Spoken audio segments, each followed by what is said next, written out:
Electric field intensity due to an infinite sheet of charges. अब ये हमारी next application होगी गाउसेस लॉ की, जिसकी मदद से हमने क्या करना है, वही इलेक्ट्रिक फील्ड इंटेंसिटी ई निकालनी है, लेकिन अब हमारे पास चेंज हो गया इन्फिनिट शीट ऑफ चार्जेस। यानी एक ऐसी शीट है जो infinite sheet of charges, positive भी हो सकती है, नेगेटिव भी हो सकती है, कोई भी हो सकती है। तो हम यहाँ पर पॉजिटिव शीट ऑफ चार्जेस की वजह से इलेक्ट्रिक फील्ड इंटेंसिटी कैलकुलेट करेंगे। इसके लिए मैं यूँ करता हूँ कि एक शीट कंसीडर करते हैं कि यहाँ पर हमारे पास ऐसे एक इन्फिनिट शीट है। इन्फिनिट शीट इसलिए लेते हैं कि एजेस के ऊपर आपको पता फ्रिंजिंग इफेक्ट आता है, वो पहले पिछले लेक्चर्स में आप देख चुके हैं क्या होता है, बेंडिंग इफेक्ट्स होते हैं। तो ये यहाँ वहाँ तक हम लेंगे, जो स्ट्रेट हमारे पास आएगा उसको हम कहेंगे, तो ये हमारे लिए आसान होगा। अदरवाइज फ्रिंजिंग इफेक्ट्स डालेंगे तो कॉम्प्लिकेटेड हो जाए, इसलिए हमने इन्फिनिट शीट का जिक्र किया। इन्फिनिट शीट से मुराद ये कि इसके एजेस हम स्टडी नहीं कर रहे, हम विद इन दैट जो है उसको स्टडी करें। अब अगर आप देखेंगे, मैं कह रहा हूँ ये एक शीट है और ये क्या है, electric field intensity due to an infinite sheet of positive charges. कहने चार्जेस मैंने लिख दिया तब भी ठीक है। अब देखिए स्टूडेंट्स कि हम ये कह रहे हैं कि ये पॉजिटिव चार्जेस की फील्ड है, ये इसके ऊपर फील्ड के ऊपर पॉजिटिव चार्ज मौजूद है। ये अब जैसे पीछे जिक्र हुआ पहली एप्लीकेशन में भी कि जब भी हम कहीं गाउसेस लॉ अप्लाई करते हैं तो हम एक Gaussian surface, imaginary surface consider करते हैं उस रीजन के अंदर, उसको कैलकुलेट करने के लिए इलेक्ट्रिक फ्लक्स को कैलकुलेट करने के लिए फिर उससे हमें इलेक्ट्रिक फील्ड निकाल।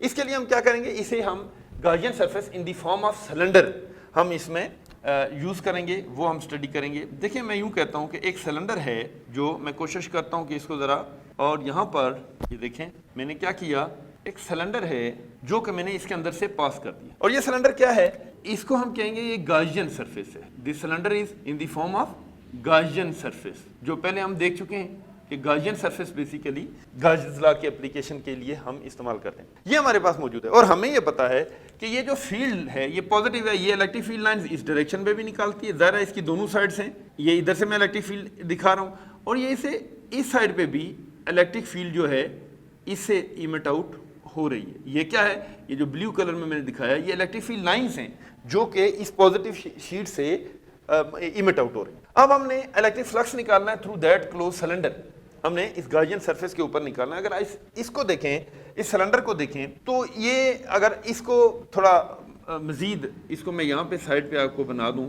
तो ये हमारे पास सिलेंडर है। इसके अगर आप देखें ये साइड एक साइड है, इसको हम कह देंगे P1, इसकी एक साइड ये साइड है, इसको आप कहते हैं P2। ये देखें अगर ऐसे स्ट्रेट साइड्स हैं क्योंकि सिलेंडर है, और ये जो बाकी है, ये जो बीच में जिसको मैं ये ऐसे शो करूं, ये कर्व्ड साइड है, इसको मैं P3 कह देता हूं। अब इसी तरह से अगर हम यहाँ आ जाएं, इसका नाम मैंने रखा, ये साइड जो है इसको P1 कह दें, इस साइड को हम P2 कह देते हैं, और हमें पता है कि ये इस तरह से है तो इसका जो एरिया वेक्टर होगा क्या, वो नॉर्मल होगा n, और आप देख रहे हैं कि फील्ड लाइंस भी इधर आ रही हैं, एरिया भी इधर है, तो एंगल 0 डिग्री होगा। यहाँ पे मैं लिख देता हूँ angle is 0 degree.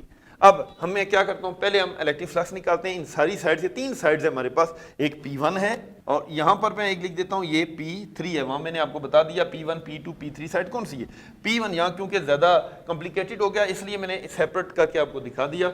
Upper side जो है वो P1 है, ये इस तरह से जैसे ये मेरा हाथ है, और ये नीचे वाली साइड इस तरह से जैसे ये मेरा हाथ है, और बीच में इस तरह से कर्व है जैसे ये मेरा हाथ है, जैसे ये कर्व है पेज। अगर आप सिलेंडर देखना चाहें तो हम इसको इस तरह से बना सकते हैं कि ये सिलेंडर की शेप इस तरह से है, यूं ये ऐसे है सिलेंडर, ये इसकी साइड स्ट्रेट, ये साइड स्ट्रेट और ये साइड कर्व। ये साइड अगर पिछले कॉन्सेप्ट से जोड़ें तो इसका एरिया वेक्टर देखना चाहें तो हमने कहा था एरिया वेक्टर नॉर्मल, इसके ऊपर ड्रा करेंगे तो इसका नॉर्मल एरिया वेक्टर यूं होगा, इसके ऊपर ड्रा करेंगे नॉर्मल एरिया वेक्टर यूं होगा, इसके ऊपर ड्रा करेंगे तो नॉर्मल एरिया वेक्टर यूं होगा। अब इसी के साथ हम इसको कैलकुलेट करेंगे। अब देखते हैं, अब बारी बारी एरिया के, तो मैं यूं कह देता हूं, पहले मैं बात करता हूं एट साइड P1, हम P1 साइड पे देखते हैं क्या हुआ है इस पे, और हम इलेक्ट्रिक फ्लक्स निकालेंगे तो P1 साइड पे क्या होगा, हमें पता है कि φ1, साइड 1 को φ1 कह दें तो ये था E.A, definition of electric flux. और अगर आप इसको देखें तो ये आपके पास आ जाता है EA cos थीटा। अभी जैसे मैंने आपको पेपर से भी दिखाया कि इसके ऊपर अगर नॉर्मल ड्रा करूँ ना तो यूं होगा, एरिया वेक्टर यूं बनेगा जिसे आप एरिया वेक्टर भी कह लें। अगर नॉर्मल ना कहूँ तो एरिया वेक्टर, एरिया की डायरेक्शन। अब देखिए ये एरिया वेक्टर यूं है और लाइन भी, ब्लू लाइंस देखें वो भी यूं आ रही है, अगर मैं इन्हीं ये जो ब्लू लाइंस हैं, ये इलेक्ट्रिक फील्ड है, एक पास होकर यहाँ से भी गुजर रही है, तो इनके दरमियान एंगल क्या है 0 डिग्री। यहाँ पर एंगल होगा 0, तो जब 0 एंगल होगा तो फिर आपके पास फ्लक्स क्या आ जाएगा, ये आ जाएगा आपके पास φ1 इज EA। अगर आप देखें तो ये साइड 1 के ऊपर फ्लक्स आ गया, यानी इस छोटे से एरिया के ऊपर इसका फ्लक्स ये आएगा। अब इसी तरह से अगर आप देखें एट साइड P2 को अगर हम देखेंगे तो क्या होगा, ये अब हमने देखना है।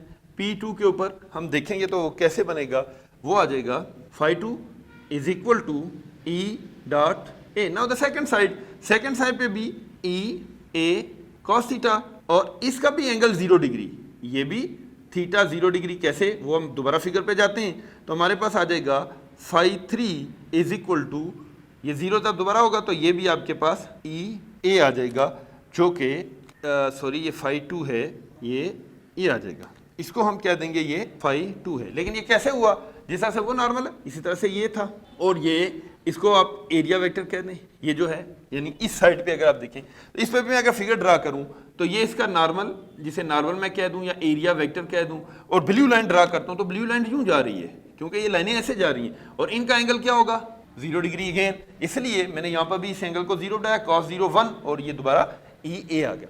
तो ये हमारे पास एट साइड P2 आ गया। तो student side 3 is little bit complicated, उसको हम देखते हैं कि वो क्या होगा। उसको मैं यहाँ लिखता हूँ एट साइड P3।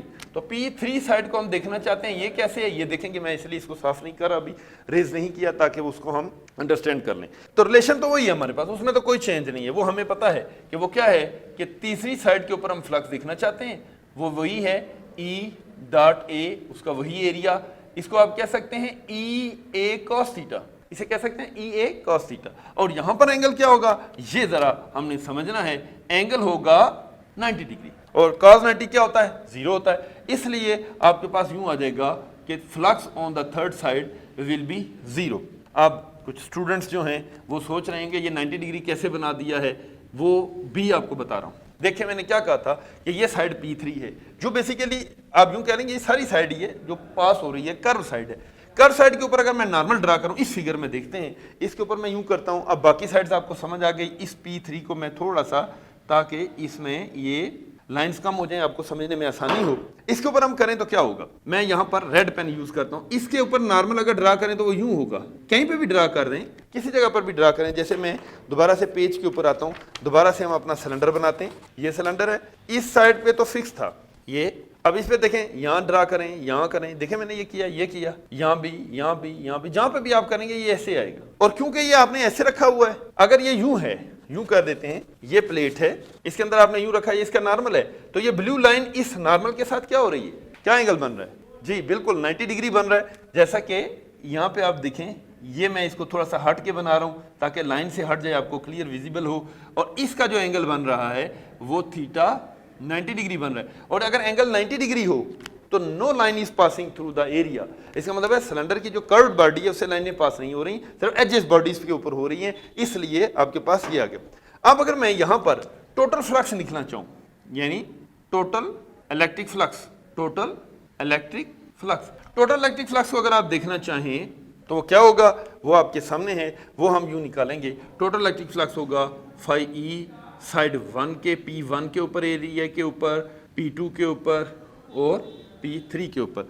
आप इसे कैलकुलेट कर लें, सिंपल वैल्यूज आपके ऊपर मौजूद हैं। आपने देखा था P1 पे भी EA था, ये मैंने इसलिए इसको बॉक्स में कर दिया, ग्रीन बॉक्स में। दूसरा ये ग्रीन बॉक्स में देखें तो φ2 के ऊपर भी EA, और तीसरा जो है इसे देखें तो ये कोई फ्लक्स नहीं था। तो टोटल फ्लक्स क्या आ गया इस सिलेंड्रिकल बॉडी गाउसियन सरफेस पे, तो ये आ गया 2 टाइम्स ऑफ EA, ये हमारे पास आ गया। और ये हमारे पास इलेक्ट्रिक फ्लक्स आ गया, total electric flux through that cylinder, जो कि हमने इसमें से पास किया। अब नेक्स्ट जो चीज़ है वो अभी हमने, क्योंकि हमारा जो टारगेट था वो ये नहीं था कि इलेक्ट्रिक फ्लक्स निकालना है, टारगेट तो था इलेक्ट्रिक फील्ड इंटेंसिटी निकालना है। इसलिए स्टूडेंट्स अब हमें इलेक्ट्रिक फील्ड इंटेंसिटी ज़रूर निकालनी है, वो देखते हैं कि हम किस तरह से। लेकिन इससे पहले मैं एक छोटी सी चीज़ यहीं पे यहाँ शुरू में बात कर लेनी चाहिए थी, लेकिन चलें आ गई।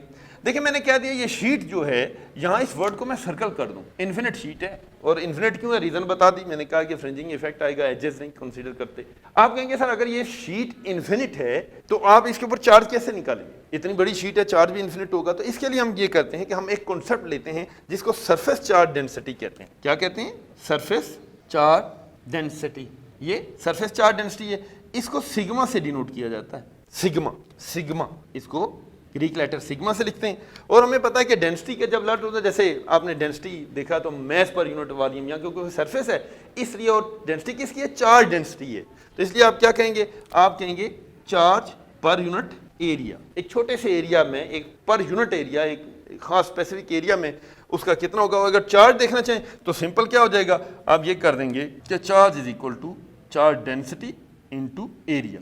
तो अब जितनी भी ये शीट है, अगर आपको एरिया गिवन है और चार्ज डेंसिटी गिवन है, आप मल्टीप्लाई करें आपके पास टोटल चार्ज आ जाएगा। तो ये बेसिकली यहाँ पर क्योंकि हमने एक इन्फिनिट शीट ली इसलिए charge density, surface charge density का कॉन्सेप्ट दे दिया। अब हम इसे आगे चलते हैं, हम देखना ये चाह रहे हैं कि हम इसको कैलकुलेट करें कि किस तरीके से। और ये एप्लीकेशन थी किसकी, याद होगा इससे पहले अभी हमने किया है, ये गाजेस लॉ की एप्लीकेशन थी। और गाजेस लॉ की एप्लीकेशन डेफिनेशन हम दोबारा से, क्योंकि अभी बोर्ड पे नजर नहीं आ रही, दोबारा लिख लेते हैं। तो हमने क्या था कि according to Gauss's law, according to Gauss's law, उसने क्या कहा था, गाजेस लॉ ये कहता है कि ये कहीं पे भी हो, ये 1/ε0 टाइम्स टोटल चार्ज इनक्लोज्ड, ये बनेगी। अब अगर आप देखें ये गाजेस लॉ है तो दो चीजें हमारे सामने आ रही हैं, क्योंकि टारगेट भी मैंने आपको दे दिया। अब देखें फाई ई, इसका मतलब है कि इस इन्फिनिट शीट की वजह से ये गाजियन सरफेस पे जो फ्लक्स है वो 2EA है, ई है इसमें जो हमने निकालना है। और चार्ज देखें तो सिग्मा ए है। अब ये वैल्यूज आप इसमें पुट कर दें तो आप देखें हम क्या कहेंगे, इसको हम यूं कह देते हैं कि इन दोनों को पुट कर देते हैं। इसको मैं कह देता हूं 2 और इसको मैं कह देता हूं 1। और अब यूं कह देते हैं कि इसमें मैंने 2 पुट कर दिया और इसमें मैंने 1 पुट कर दिया। जब आप इसमें वैल्यूज पुट करेंगे तो आपके पास क्या आ जाएगा, ये है आपके पास 2EA, क्योंकि इसमें 2 हमने पुट किया, 5E2EA, और Q charge sigma A put किया। तो अब आपके पास इधर से क्या आएगा 1/ε0, और इसकी जगह क्या पुट करेंगे QA। अब देखें एरिया टर्म दोनों साइड से कैंसिल हो रही है, और अब हम क्या कहेंगे कि 2E is 1/ε0 times total charge. और अगर आप E कैलकुलेट करना चाहें, जो कि आपका टारगेट था इलेक्ट्रिक फील्ड इंटेंसिटी, तो क्या आ जाएगा 1/2ε0Q, ये हमारे पास आ जाएगा। लेकिन आप देख रहे हैं क्योंकि हमने इलेक्ट्रिक फील्ड इंटेंसिटी को एक वेक्टर क्वांटिटी कहा हुआ है, अगर आप इसे E लिखेंगे तो ये आ जाएगा Q/2ε0 यूनिट वेक्टर R, ये हमारे पास आ गया। दिस इज बेसिकली और टारगेट कि हमने कहा था एक शीट की वजह से आपने जो चार्ज कैलकुलेट करना है वो आपके सामने हमने कर लिया है कि एक अगर इन्फिनिट शीट हो, उसमें से सिलेंडर पास कर रहा हो, तो EQ/2ε0R आपके पास आ जाएगा। तो ये था students second application, electric field intensity due to an infinite sheet of charge. अब नेक्स्ट है, क्वेश्चन को हम थोड़ा सा अंडरस्टैंड करना, तीसरी एप्लीकेशन बना लेते हैं।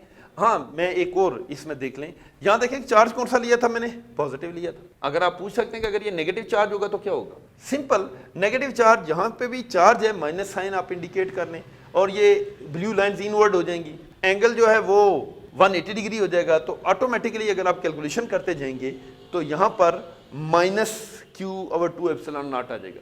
यानी सिंपल, अगर चार्ज पॉजिटिव है तो यहाँ साइन पॉजिटिव होगा, यहाँ पे अगर नजर नहीं आ रहा बेसिकली यहाँ पे मैं डाल देता हूँ पॉजिटिव, और अगर नेगेटिव होगा तो यहाँ पे चार्ज नेगेटिव होगा इलेक्ट्रिक फील्ड। तो अब मैं नेक्स्ट जो हमारी एप्लीकेशन है वो है क्या, मैं यूं करूंगा कि 2 प्लेट्स लूंगा, एक प्लेट पॉजिटिव होगी एक दूसरी नेगेटिव होगी, यानी हमारे पास नेक्स्ट होगा electric field intensity due to oppositely charge plates. 2 opposite charge plates होंगी, एक दूसरे के सामने रखी हुई होंगी, और कोशिश करेंगे ये भी इन्फिनिट शीट्स ही होंगी। इसी तरह की एक शीट एक और इसके साथ रख देंगे, यानी आप यूं कह लें कैपेसिटर बना लेंगे। कैपेसिटर हमारा एक डिवाइस है, वो आगे हम आ रहा है, उसको हम यूज करेंगे, स्टडी भी करेंगे इसी यूनिट में आगे। उसमें हम देखेंगे कि ये 2 प्लेट्स एक दूसरे के सामने पैरेलल रख देंगे। अब उसके ऊपर क्या इफेक्ट होगा, एक पॉजिटिव होगी एक नेगेटिव होगी इन्फिनिट, वो भी फ्रिंजिंग इफेक्ट्स, वो अभी हम फिगर भी बनाएंगे, दोबारा देखेंगे क्या होगा, और वो किस तरह से करेंगे वो दोबारा भी हम देखते हैं। तो नेक्स्ट है हमारे पास electric field intensity due to oppositely charge plates. अब ये तीसरी एप्लीकेशन की तरफ हम चलते हैं।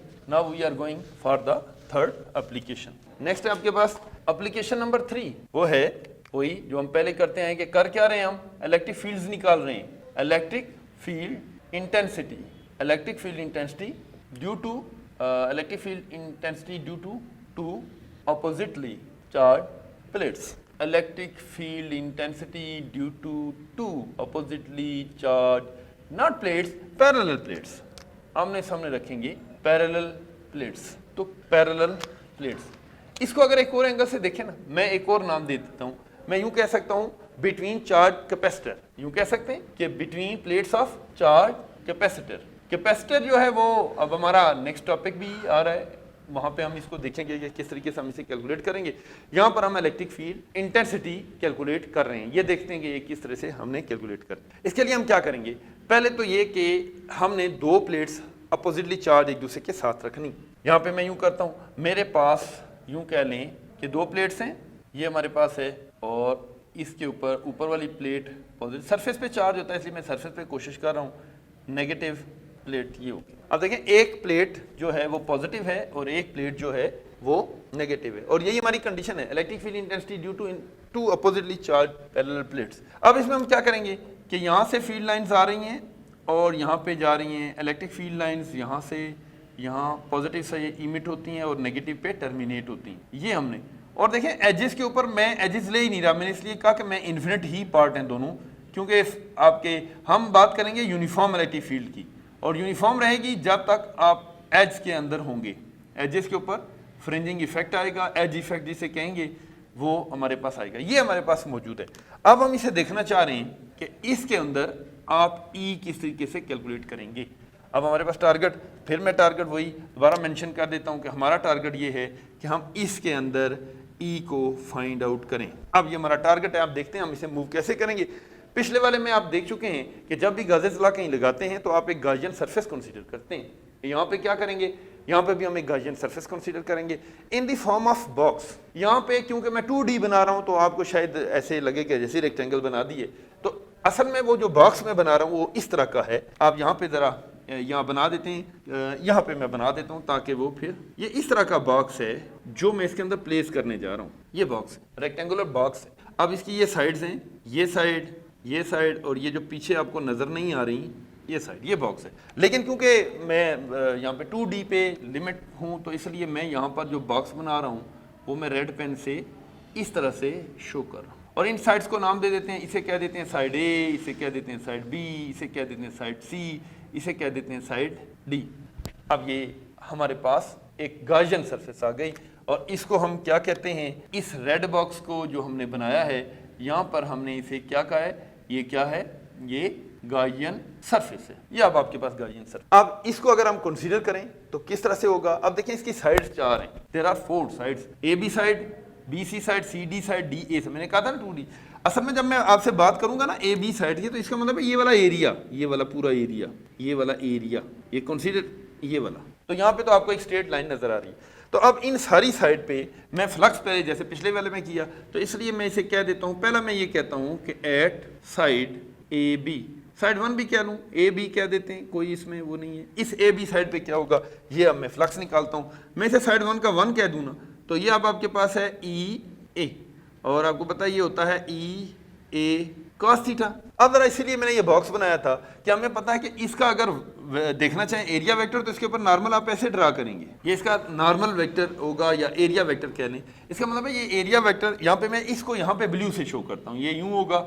अब देखिए ये लाइंस के साथ पैरेलल है, ब्लू और ब्लैक लाइंस पैरेलल है, तो इसमें जो एंगल बनेगा वो क्या बनेगा, यहीं पे शो कर देता हूँ, एंगल इज ऑफ 0 डिग्री। अगर ये एंगल 0 डिग्री है तो फिर आपके पास क्या आ जाएगा, ये आ जाएगा phi 1 E A cos 0 degree.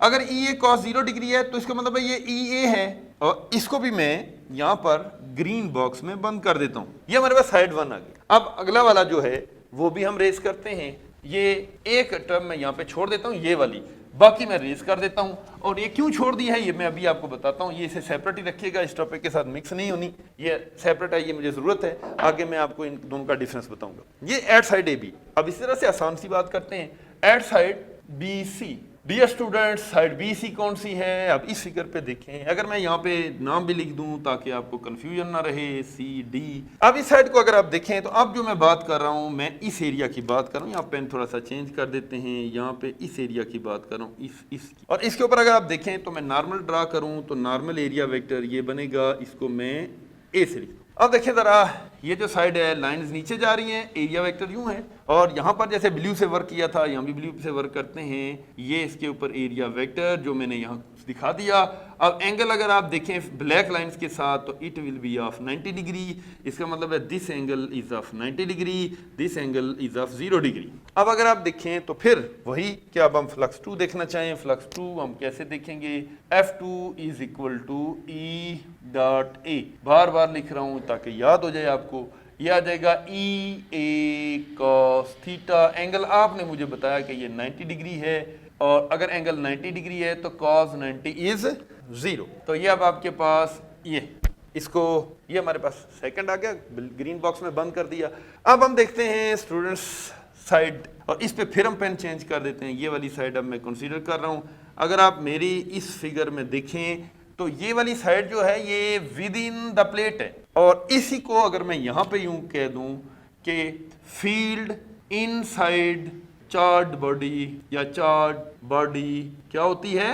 Is 0। पिछले लेक्चर्स में आपको पता है कि फील्ड इनसाइड चार्ज बॉडी 0 होती है, तो यहां फील्ड ही नहीं है। तो अब हम क्या करेंगे? अब हमारे पास तीसरी हेडिंग दे देता हूं मैं, एट साइड कौन सी है जी? C D. Side C D है। अब ये साइड सी डी। अच्छा स्टूडेंट्स, अब हम साइड सी डी के ऊपर देखते हैं ये कैसे होगा। आपने देखा ये साइड मैंने बता दिया, फील्ड इनसाइड चार्ज बॉडी 0, इसलिए अगर हम यही बात कर लें ना कि E 0 है तो मामला जरा आसान हो जाएगा। अब देखते हैं, अब तीसरी हेडिंग मैंने दे दी, एट साइड सी डी।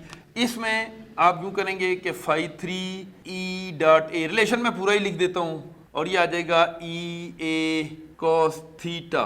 तो आपको पता है कि E 0 है, तो जब ये 0 है तो फिर सारा 0 है। वो एक शेर भी है ना कि हम तो डूबे हैं तुझे भी ले डूबेंगे। तो बेसिकली ये E 0 है तो ये सारे का सारा प्रोडक्ट 0 है।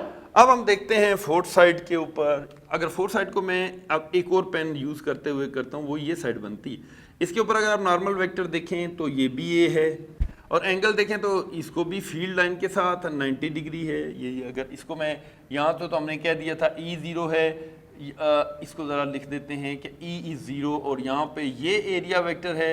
यहाँ पे फिर एंगल देखें तो ये इट इज़ ऑफ 90 डिग्री। तो आप अगर देखेंगे तो ये अब आपके पास एट साइड कौन सा बन रहा है? C D D A, side D A. Side D A के ऊपर हम ये अब देखें, हमारे पास तीसरी फोर्थ साइड है, तो ये फोर्थ साइड क्या है? 5 इज ई ए, दोबारा रिलेशन, फिर क्या आ जाएगा?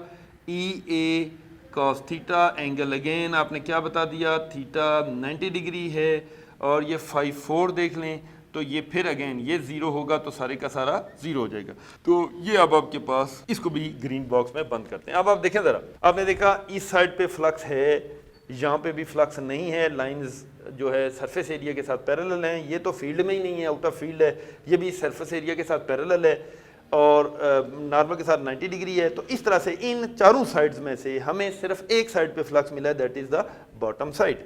और इसी तरह से जैसे पहले किया, अब हम करेंगे कि टोटल फ्लक्स अगर आप निकालना चाहते हैं इसका, तो क्या होगा? फ्लक्स साइड 1 पे, फ्लक्स साइड 2 पे, फ्लक्स साइड 3 पे, फ्लक्स साइड 4 पे।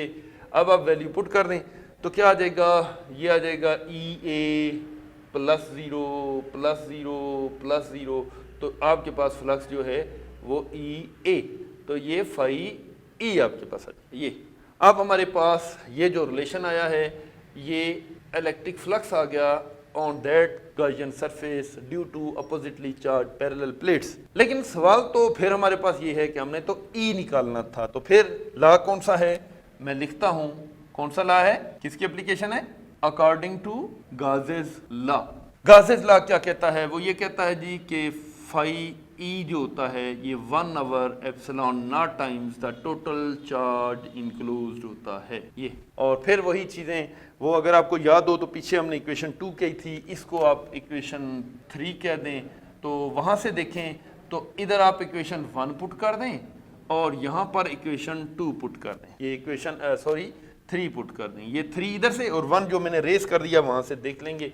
तो अब आपके पास क्या आ जाएगा, यहाँ पे जब आप वैल्यू पुट करेंगे तो ये तो आपके पास आ जाएगा EA और ये आ जाएगा 1/ε0 और Q की जगह आ जाएगा Q की जगह आ जाएगा सिग्मा A, चार्ज डेंसिटी। अब क्या हो रहा है, A एंड A कैंसिल हो रहा है। जब A और A कैंसिल हो रहा है स्टूडेंट्स, ये यहाँ से फिर हम ज़रा नीचे जाएंगे क्योंकि ये रिलेशन मैंने रेज नहीं किया था, मुझे चाहिए।